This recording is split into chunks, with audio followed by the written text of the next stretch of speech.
सतलोक धाम TV को subscribe जरूर करें। नमस्कार सर। नमस्कार। क्या शुभ नाम है जी आप जी का? मेरा नाम मोहनलाल साहू है। सर कहाँ से आए हैं आप? मैं ग्राम भंवर मरा, जिला राजनांदगांव, छत्तीसगढ़ से आया हूँ। सर क्या काम करते हैं आप? मैं एक मिडिल स्कूल का शिक्षक हूँ। सर परम संत सतगुरु रामपाल जी महाराज की शरण में आने से पहले आप कौन सी भक्ति करते थे? मैं वैसे हनुमान जी और राम जी का शरण में जाता था। रामायण में जहाँ जहाँ मेरा, वैसे मैं अध्यक्ष भी रहा हूँ रामायण मंडली का, परंतु जहाँ भी मैं गया वहाँ केवल मनोरंजन के सिवाय मेरे दिल नहीं भरा। तो मुझे हमारी पत्नी, मेरे समधी, सभी लोग बरवाला आए थे। उन्होंने सारे समस्त हमारे कबीर साहिब जी का, संत रामपाल जी का, गरीबदास जी महंत जी का और विभिन्न प्रकार के घर में जाके जब फोटो लगाया और मैं अपने कार्यक्रम देकर रामायण मंडली से आया, तो सारे हनुमान जी और जितने भी साईं बाबा वगैरह का जब हमारे घर में तस्वीर था वो गायब मिला। तो मेरे दिमाग में एक आया कि ये सारे मैं जमा के रखा हूँ, पर आज हो क्या गया है, ये तस्वीरें और ये मूर्तियाँ कहाँ हैं? तो बोले ये विसर्जित हो गया। और आज से हमारे घर में हमारे सदगुरु कबीर साहब रहेंगे, गरीबदास जी रहेंगे, संत श्री रामपाल जी का आरती होगी।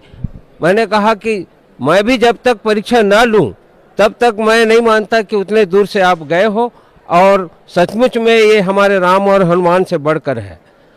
तो एक दिन ऐसा समय आया कि मैं सारे बच्चों को लेकर एक मार्री गांव है, जिला टूर्नामेंट में जा रहा था। तो अकस्मात जैसे ही हम लोग डोंगर गांव के पास पहुँचे और हमारी जो बस है उसमें से दोनों पीछे का चक्का निकल के सामने बस के आगे आगे दौड़ना शुरू हो गया। सभी बच्चे जोरों से चिल्लाए।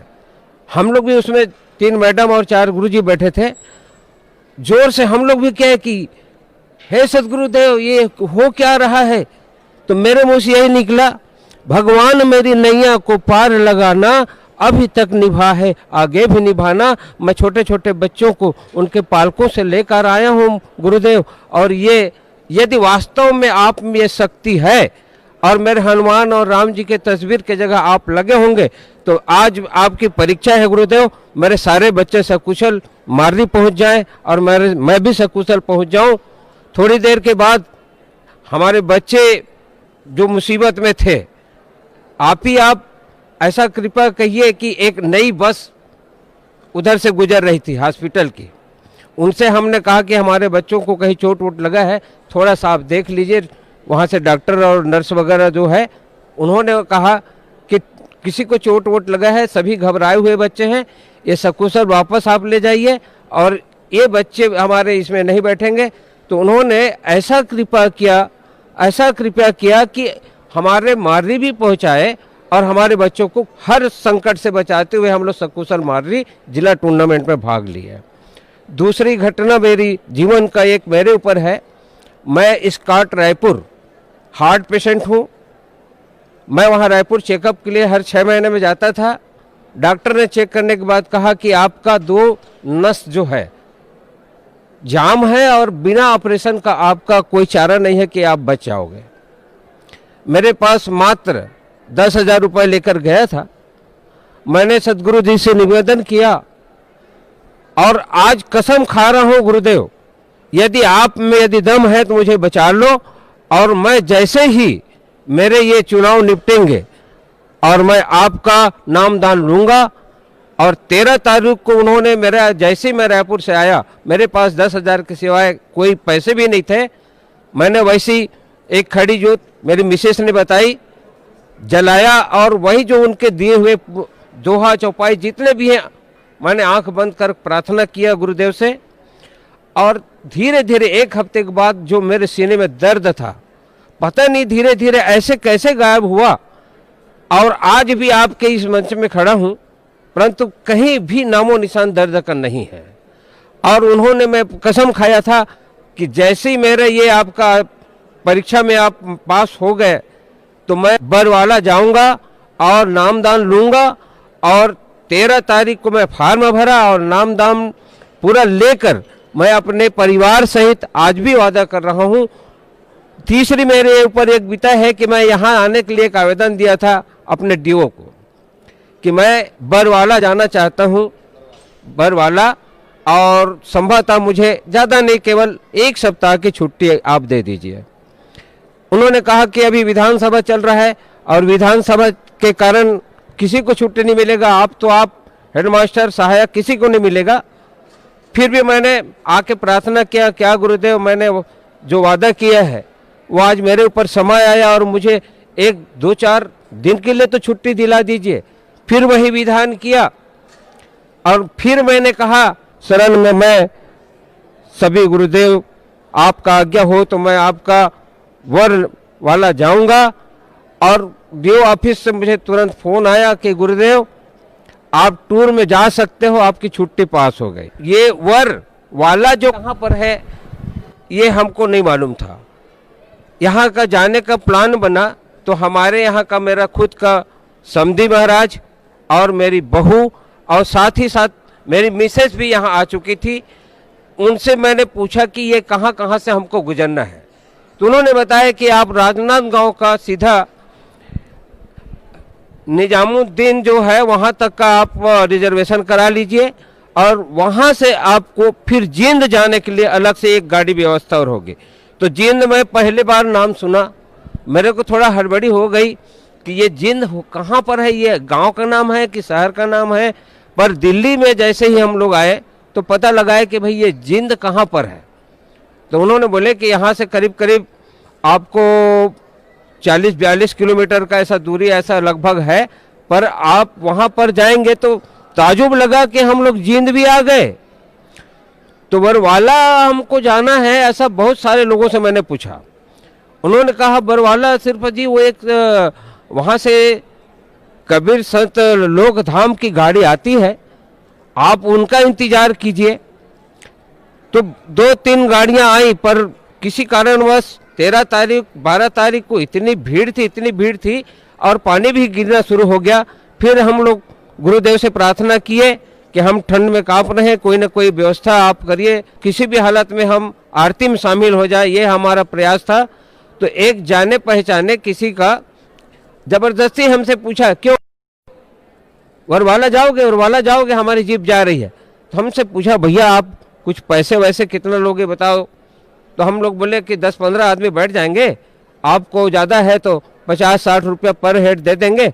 उन्होंने कहा नहीं ठीक है, कितने भी आदमी बैठो, 15-16 बैठो, 1000 हम आप सब मिला के दे देना, चलो हम पहुंचा देते हैं।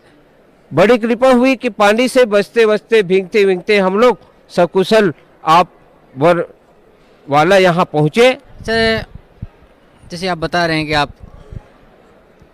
परम संत सतगुरु रामपाल जी महाराज की शरण में बरवाला पहुँचे और परम संत सतगुरु रामपाल जी महाराज ने आपको सतभक्ति दी, और अभी आप बता रहे थे कि आपने सिर्फ यहाँ आने का प्रण ही लिया था। आपकी बहुत सी जो लाइलाज बीमारियाँ थी, आपको हार्ट की प्रॉब्लम थी, आपको जीवन दान मिला, आपको छुट्टी सैंक्शन करवाई परम संत सतगुरु रामपाल जी महाराज ने।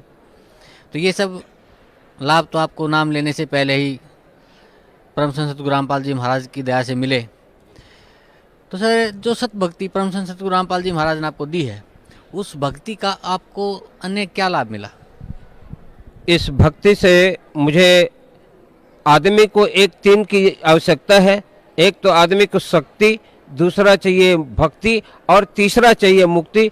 तो मुझे पूर्णतः मेरे गुरुदेव पर भरोसा है कि ये तीनों चीज़ मैं उनकी सेवा करूंगा और लेके रहूंगा। सर जैसे आप बता रहे थे, आप तो बहुत ही धार्मिक विचारों के व्यक्ति हैं, आप किसी मंडल के अध्यक्ष भी बता रहे थे अपने आप को, और बहुत से आप आश्रमों में गए, तीर्थों पे गए।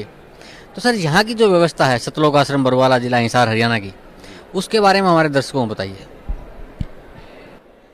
वैसे प्रभु की कृपा है, हमारे संत रामपाल जी की कृपा है कि हम लोग ठंड के लिए भी आपने बहुत सारे ओढ़ने के लिए, बिछाने के लिए, खाने के लिए इतना शानदार व्यवस्था मैं पहले बार अपने जीवन में देखा हूँ। मैं लाख लाख शुक्रिया करना चाहूँगा उस परम पिता परमात्मा को कि आपने हमें जन्म दिया भी है, तो आप हमारे पालन के लिए आपके साथ साथ राम शब्द में एक तो आप राम माने भगवान ही हो गया, धन पाल लगा है। निश्चित है कि मेरे गुरुदेव आप राम के साथ साथ हमारे पालनहार भी हो और हमेशा हमारा पालन इसी प्रकार होता रहेगा, ये मुझे दृढ़ विश्वास है और पूरा उम्मीद है कि आजीवन मैं भी आपकी भक्ति करते करते आजीवन प्राण त्यागूंगा। और मैं कहना चाहूँगा कि यहाँ की व्यवस्था गरीब हो या अमीर हो एक समान है। किसी प्रकार से कभी कभी मैंने सुना है कि ब्यास में आप जाइएगा तो कुछ खाने पीने में आपको विभिन्नता नजर आएगा। यहाँ मैंने एक देखा, गरीब भी हो तो उसी प्रकार की चादर मिलेगा, अमीर भी हो तो वही भोजन मिलेगा। और सबसे शानदार व्यवस्था ये है कि यहाँ यदि कोई बीमार भी है तो आपको उसके अनुसार डॉक्टर की यहाँ सहायता केंद्र है। आप यदि किसी प्रकार की सूखा रोटी खाना चाहते हैं तो आपको बगैर तेल लगे आपको शुद्ध सूखा रोटी मिल रहा है। साथ ही साथ आपको विभिन्न प्रकार के फल फूल दिए जा रहे हैं। मैं खुद अपने आप में एक देखा कि हार्ट पेशेंट होने के नाते मैंने सूखा रोटी का मांग किया, तत्काल मेरे लिए सूखा रोटी और सूखी सब्जी, यही की व्यवस्था मैं पहले बार देखा और अति प्रसन्न हूँ कि यहाँ पर गरीब अमीर सबके लिए एक समानता है। और सदा इसी प्रकार आप लोग जितने भी बाहर से आए हुए हैं, आप लोगों को हिसार है स्टेशन और एक तरफ यहाँ जींद है। जींद जाने के लिए हमारे सतलोक आश्रम से आपके लिए बसें सुविधाएं हैं। समय पर आप समय बेसमय यहाँ का फ़ोन नंबर लीजिएगा, फ़ोन नंबर करने पर आपको तुरंत यहाँ से बस उपलब्ध हो जाता है। इससे बढ़िया और सहायता केंद्र मैं कहीं नहीं देखा हूँ। मैं वहाँ जींद आने के बाद भी स्वयं फ़ोन किया था तो उन्होंने यहाँ से फ़ोन से जवाब मिला कि आपको कम से कम 7-8 गाड़ियाँ हम भेजेंगे, अपनी सुविधा अनुसार आप लोग अपनी अपनी वहाँ सीट बुक करके आप यहाँ तक आ जाइए। और फिर यहाँ आने के बाद इतनी शानदार व्यवस्था और हर आदमी के लिए ओढ़ने के लिए, खाने के लिए, नहाने के लिए, यहाँ तक कि मैं स्वयं पता नहीं पहले बार यहाँ मान लो पहुँचा, साबुन वाबुन है, तेल वेल है कि नहीं, ये सोच के मैं अपने बैग में भी लाया था, परंतु वो भी मुझे आज पता चला कि हर स्नानागार में एक एक साबुन तेल से लेकर हर सुविधा उपलब्ध है। और इतनी शानदार व्यवस्था देखकर मैं अति प्रसन्न हुआ। और भी प्रभु ऐसी हम लोग जब भी आए तो कृपा बनाए रखिएगा। इन सारे सुविधाओं को देखते हुए मैं सभी हमारे भक्तजनों से निवेदन करना चाहूँगा कि आप लोग आप आइए, आप अपने परिवार के साथ आइए और हमारा ये सतलोक आश्रम पर अपने आप को कृतार्थ करिए, साथ ही साथ अपने परिवार को तारिए और स्वयं तारिए। सर, भक्त समाज को क्या संदेश देना चाहते हैं आप? मैं हमारे भक्त समाज लोगों के लिए यही संदेश है कि भाइयों बहनों, आइए बंधुओं, आप लोग भी इस सतलोक आश्रम पर अपने जीवन का उद्धार करें। और साथ ही साथ एक चीज याद रखिएगा, हमारे कबीर साहब ने कहा है कि कबीरा खड़ा बाजार में सबसे मांगे खैर, ना काहू से दोस्ती ना काहू से बैर। इन शब्दों के साथ आप लोगों को पुनः आग्रह कर रहा हूं कि सतलोक आश्रम ज्यादा से ज्यादा संख्या में आके नाम दान लीजिए और अपने भाग्य का शक्ति मुक्ति यहां से पाइएगा। धन्यवाद आपका, बहुत बहुत धन्यवाद।